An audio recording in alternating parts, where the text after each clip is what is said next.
Ce qui s'est passé aux États-Unis, c'est une rencontre d'environ 3 heures entre Donald Trump et Benjamin Netanyahou.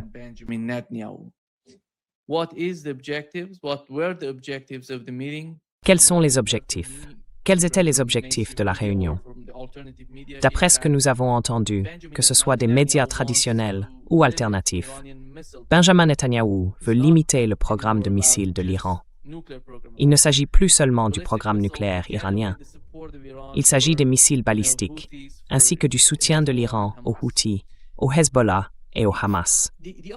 L'autre option, si ce ne sont pas des négociations, serait la guerre. Une guerre, car je suppose qu'Israël n'est pas disposé, à mon avis, à déclencher une guerre contre l'Iran sans les États-Unis. C'est pourquoi ils font tout pour pousser les États-Unis à entrer en guerre avec l'Iran. Israël resterait alors en marge du conflit, sans être trop affecté par une guerre entre les deux parties. Hier, ou avant-hier, le ministre iranien des Affaires étrangères a accordé une interview à Russia Today, dans laquelle il a décrit la situation actuelle et expliqué comment l'Iran réagirait à toute forme d'agression de la part des États-Unis ou d'Israël.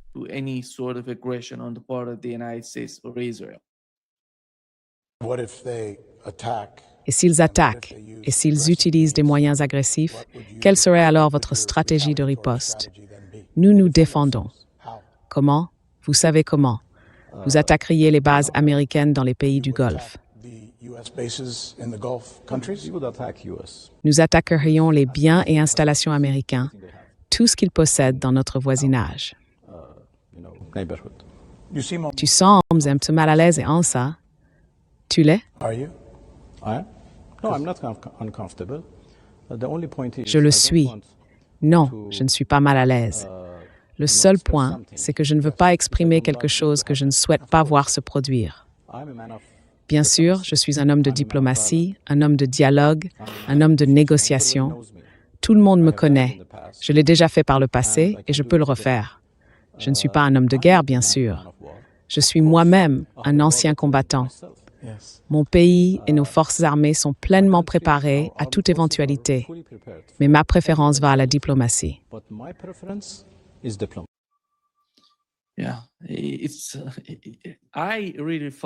J'ai vraiment ressenti la même chose lorsque j'étais en Iran, en discutant avec les habitants et avec les responsables. Ils sont prêts à la fois pour des négociations et pour la guerre. Quelle est votre compréhension de ce qui s'est passé à Washington? Et comment cela va-t-il influencer l'administration Trump et la décision qu'elle va prendre?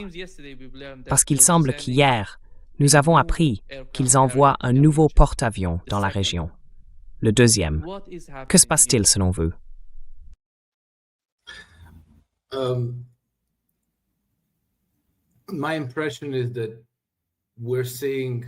Mon impression est que nous assistons aux tactiques de négociation assez typiques de Trump, où il commence par une manœuvre exagérée et agressive. Mais j'ai la très forte impression qu'il veut faire tout ce qu'il peut pour éviter la guerre. Il me semble désormais assez évident qu'il ne veut pas entrer en guerre avec l'Iran, mais qu'il subit d'énormes pressions pour le faire. Cette pression vient du côté israélien, mais il faut se rappeler, qu'est-ce qu'Israël? C'est une petite nation de la Méditerranée orientale. Le véritable enjeu, c'est le grand bloc électoral aux États-Unis, composé de chrétiens évangéliques et de juifs sionistes, parmi lesquels se trouvent de nombreux donateurs très riches et influents.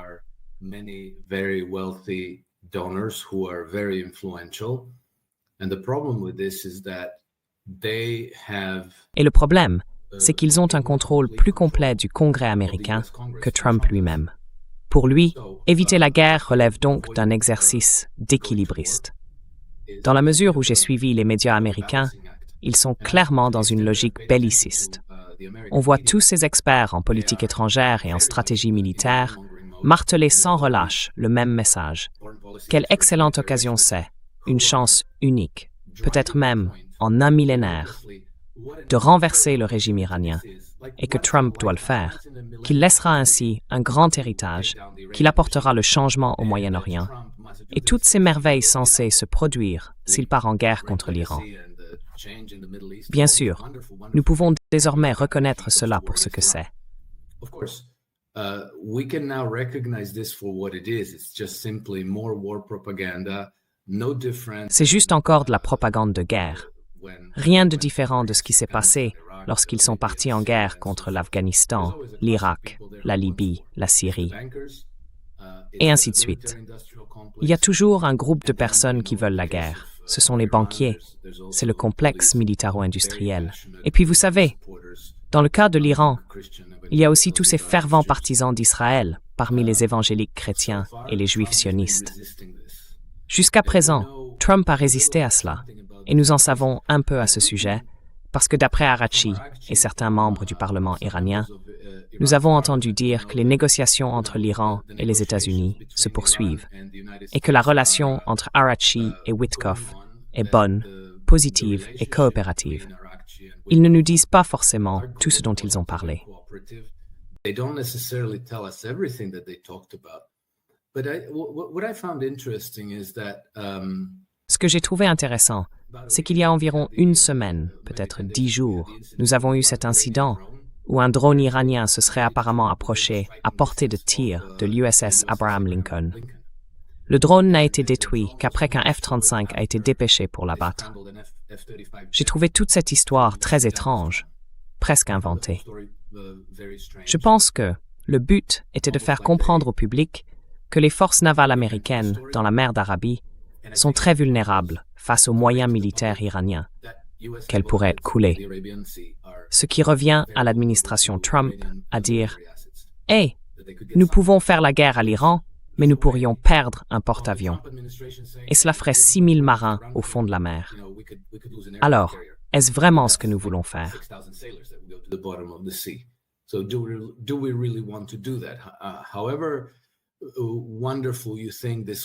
Aussi formidable que vous puissiez penser que cette opportunité soit, nous risquons de perdre énormément. Ce qui est vrai, et c'est pourquoi Trump ne veut pas aller en guerre, car ce serait un véritable suicide. Vous savez, ils peuvent bien perpétuer ces slogans sur la plus grande force de combat de toute l'histoire de la galaxie de la Voie lactée et tout le reste. Mais, vous savez, ils ont passé 20 ans à essayer de soumettre les talibans en Afghanistan et ils n'y sont pas parvenus. Et ils ont passé plus de 10 ans, par l'intermédiaire du proxy saoudien et directement, à tenter de soumettre Ansar Allah au Yémen. Et ils n'y sont pas parvenus non plus. Ils ont finalement dû se retirer de la portée des missiles yéménites et en gros, signer un pacte de non-agression avec le gouvernement d'Ansar Allah. Et aucun d'eux, ni les talibans, ni Ansar Allah, n'est même proche de ce que les Iraniens sont capables de faire. Donc, toute cette idée est vraiment stupide.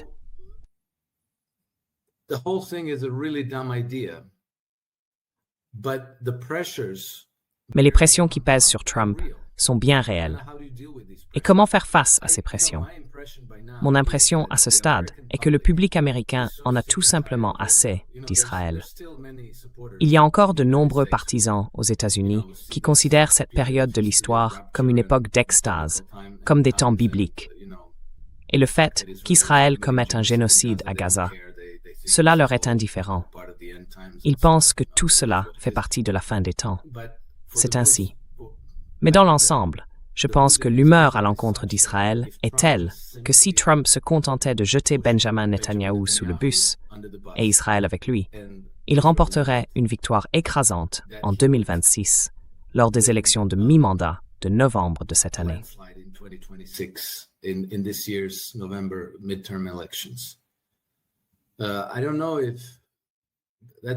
Je ne sais pas si ce serait un pari audacieux. Ce serait un pari très audacieux, parce que, tu sais, les médias sont toujours contre toi.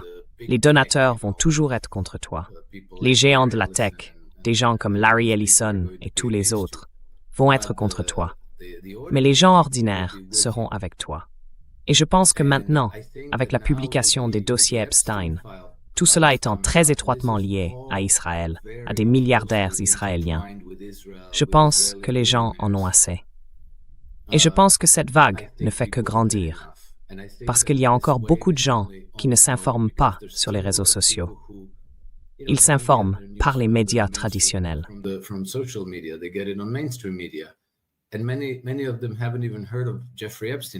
Beaucoup d'entre eux n'ont même jamais entendu parler de Jeffrey Epstein, car les médias traditionnels refusent d'aborder le sujet. Ils ne disent pas aux gens ce qui se passe. Mais maintenant, c'est au Congrès, on en parle partout. Je pense que cette dynamique continue de croître et qu'elle va encore s'amplifier. Et Israël n'en sortira pas indemne. Il est évident qu'Epstein était étroitement lié, même s'il n'était pas du Mossad. Je ne sais pas s'il en faisait partie. Mais je soupçonne que, vous savez, la famille Rothschild a conservé son propre réseau de renseignements privés. Il travaillait probablement pour eux. Mais ensuite, vous savez, ils sont suffisamment puissants pour coopérer avec le MI6, le Mossad, la CIA, et ainsi de suite.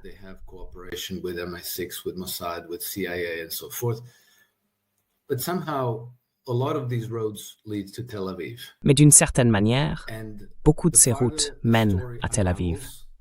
Et plus l'histoire se déroule, plus cela devient évident, n'est-ce pas? Donc je pense que si vous choisissez de ménager vos donateurs et ces évangéliques chrétiens, c'est un pari. Mais si vous choisissez de dire « D'accord, je veux la paix, je veux que les négociations avec l'Iran se poursuivent, je veux parvenir à un accord constructif avec eux, et je ne vais pas encourager Israël à faire la guerre. » Et si c'est le cas, ils seront seuls. Je pense que ce serait politiquement la carte gagnante en ce moment.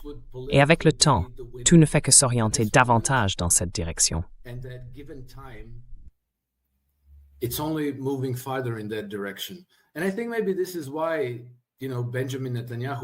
je pense que c'est peut-être pour cela que Benjamin Netanyahou a paniqué, parce qu'il devait rencontrer Trump le 18 février, mais il a avancé la rencontre d'une semaine. Il est donc allé le voir hier. Je pense que c'est un signe de faiblesse de la part d'Israël et de Benjamin Netanyahou. Et je pense que la position de Trump gagne en crédibilité. Maintenant, nous ne pouvons pas... Ah oui. Et une autre chose que nous avons apprise d'un des députés iraniens, c'est que lors des négociations avec l'Iran, les Américains cherchaient une sorte de porte de sortie qui leur permettrait de sauver la face. Ils disaient, vous savez, si nous pouvions bombarder 2 ou 3 sites en Iran et que vous répondiez en bombardant 1 ou 2 des nôtres, alors nous pourrions régler le reste.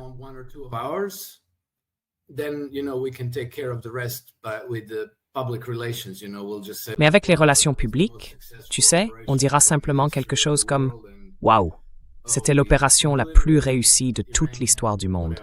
Et oh, on a anéanti les trucs iraniens, tu vois. Et maintenant, tout va bien. » Puis on passe à l'opération suivante, affaire suivante. Mais tu sais, il semble que l'humeur se soit durcie en Iran et que les gens n'acceptent plus ce genre de choses. Mais c'est aussi un élément de preuve, encore une fois, en faveur de l'idée que le bombardement que nous avons eu en juin faisait partie de cet accord. Ils ont dit quelque chose comme « Et tu sais, donnez-nous une porte de sortie honorable. » Les Iraniens ont répondu « D'accord, très bien. Vous bombardez 1 ou 2 sites. On en bombarde un des vôtres. Et on arrête là. »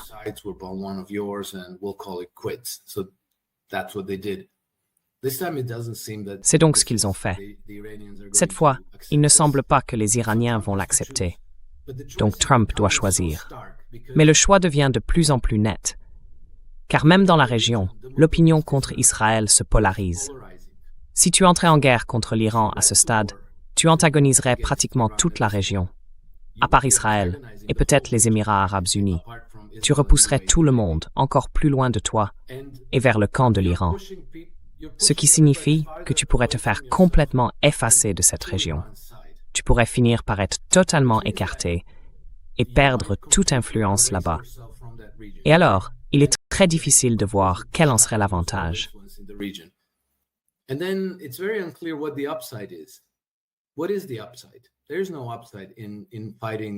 Quel est l'avantage? Il n'y a aucun avantage à se battre pour Israël, puis à exaucer ses souhaits. Car maintenant, Benjamin Netanyahou exige que l'Iran limite son programme de missiles à une portée de 300 km, ce qui reviendrait pour les Iraniens à se priver volontairement de leur dissuasion stratégique. Bien sûr, ils n'accepteront pas cela, et il n'y aura aucune négociation à ce sujet. Cela place donc Trump dans une position où il n'y a plus de zone grise. On est soit d'un côté, soit de l'autre. Either you're on one side or you're the other side. And the additional pressure is coming from the Saudi Arabia. Et la pression supplémentaire vient d'Arabie saoudite, des Saoudiens, parce qu'ils se sentent acculés. Les Israéliens, par l'intermédiaire des Émirats arabes unis comme mandataires, déplacent en quelque sorte des pièces pour déstabiliser l'Arabie saoudite. Ainsi, lorsqu'ils s'occuperont de l'Iran, les Saoudiens savent qu'ils seront les prochains. Donc vous savez, Mohammed Ben Salman a demandé à Trump de museler les Émirats et les Israéliens, de les retenir. Et Trump va devoir choisir son camp. Soit il est avec Israël et les Émirats arabes unis, les deux petites puissances de cette région, soit il est avec tout le reste.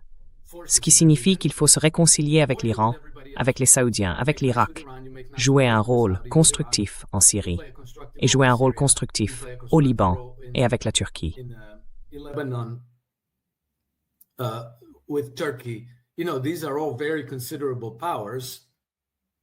Vous savez, ce sont là des pouvoirs tout à fait considérables. Je pense donc que Trump lui-même est poussé de plus en plus loin, au point où la décision évidente sera « Très bien, Israéliens, si vous voulez faire la guerre à l'Iran, bonne chance à vous. Nous ne vous soutiendrons pas. » Et je pense que cela conduit ensuite à une certaine polarisation aux États-Unis, car toutes ces forces pro-sionistes seront furieuses. Mais je crois que le reste du pays approuvera sa décision. C'est donc vraiment un moment charnière, un point d'inflexion, non seulement dans la politique de l'Asie occidentale, mais aussi dans la politique intérieure américaine.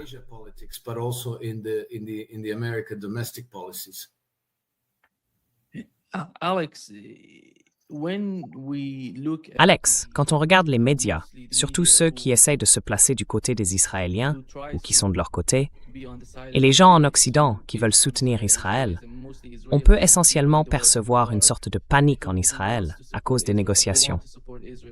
Ils ont le sentiment que, tu sais, avant les discussions, Steve Witkoff se rend en Israël, parle avec les Israéliens, et après les discussions, même Netanyahou vient aux États-Unis, mais ils ont l'impression de ne pas maîtriser les négociations. C'est pourquoi je pense qu'ils essaient de tout faire pour comprendre ce qui se passe. Quelle est la situation actuelle des négociations? Et penses-tu que, d'un côté, beaucoup de gens diraient que Donald Trump est la marionnette de Netanyahou, mais que d'un autre côté, on voit ce genre de comportement de la part des Israéliens qui montrent le contraire, qu'ils ne font pas vraiment confiance à Donald Trump.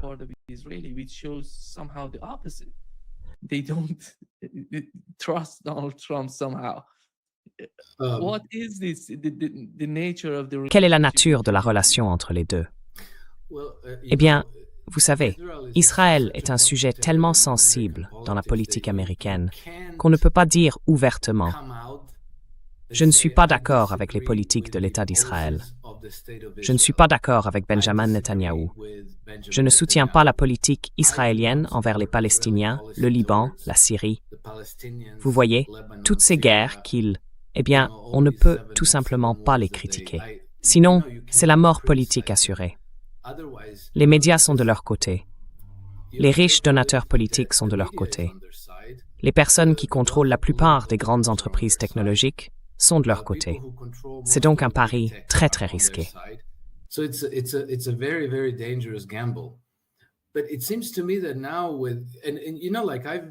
Mais il me semble que maintenant, comme je l'ai déjà dit, toi et moi en avons parlé pendant de très nombreux mois. Et j'ai toujours dit que, si j'étais sioniste, je ne ferais pas confiance à Trump. Et maintenant, si tu prêtes attention à la scène médiatique israélienne et que tu suis certains de leurs podcasts traduits en anglais, etc., tu vois qu'ils ne sont pas du tout satisfaits de Trump. L'une des choses qui s'est produite, c'est qu'en prévision d'une reprise de la guerre entre l'Iran et Israël, ils ont de nouveau exigé que les États-Unis leur fournissent des missiles de défense aérienne.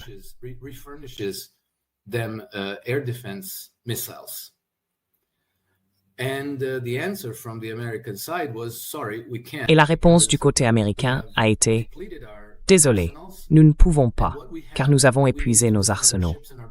Et ce que nous en avons besoin pour défendre nos navires et nos bases dans la région. Donc, désolé, vous êtes seuls. » C'était déjà un signal indiquant qu'ils devraient se défendre eux-mêmes s'ils choisissaient d'entrer en guerre. Ainsi, Trump ne dit pas ouvertement « Benjamin Netanyahou a tort, je ne suis pas d'accord avec sa politique ». Mais en coulisses, ils retirent progressivement leur soutien. Et bien que cela ne soit pas évident pour les publics occidentaux, cela l'est pour les Israéliens.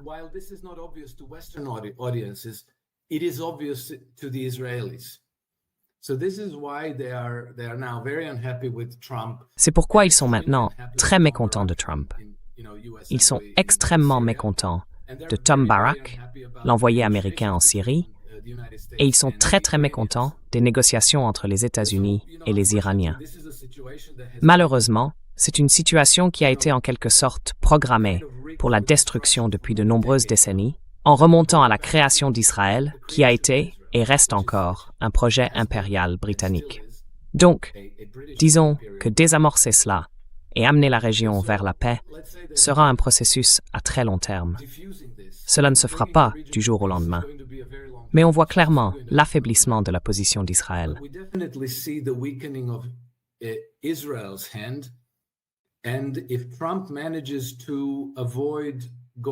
Et si Trump parvient à éviter d'entrer en guerre aux côtés d'Israël maintenant, alors je pense que nous arrivons à un moment où Israël commencera simplement à dépérir.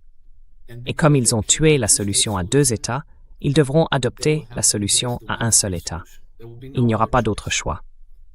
Le seul danger, bien sûr, c'est que les Israéliens envisagent une option Samson et décident « Très bien, d'accord, nous sommes seuls », ce qui signifierait qu'ils lancent leur arsenal nucléaire sur l'Iran, ou peut-être sur l'Iran, Damas, Riyad et ailleurs.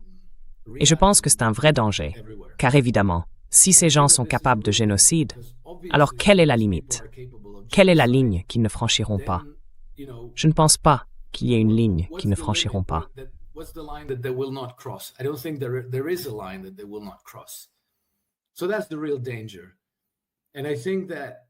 C'est donc là le véritable danger. Et je pense que c'est quelque chose dont les Iraniens, comme les Américains, doivent se méfier de très près. Je me demande parfois, vous savez, car il y a plusieurs mois, nous avons appris que soudainement, les Iraniens s'étaient retrouvés en possession de toutes les informations sur le programme nucléaire israélien, leurs opérations, leurs sites de lancement et tout le reste. Je ne sais pas comment ils ont obtenu ces informations, mais il est intéressant qu'ils les aient. Donc peut-être qu'à un moment donné, les Iraniens devront régler cette affaire. Et s'ils le font, espérons qu'ils réussiront. Parce que Israël avec un arsenal nucléaire représente, à mon avis, le plus grand danger pour l'humanité en général.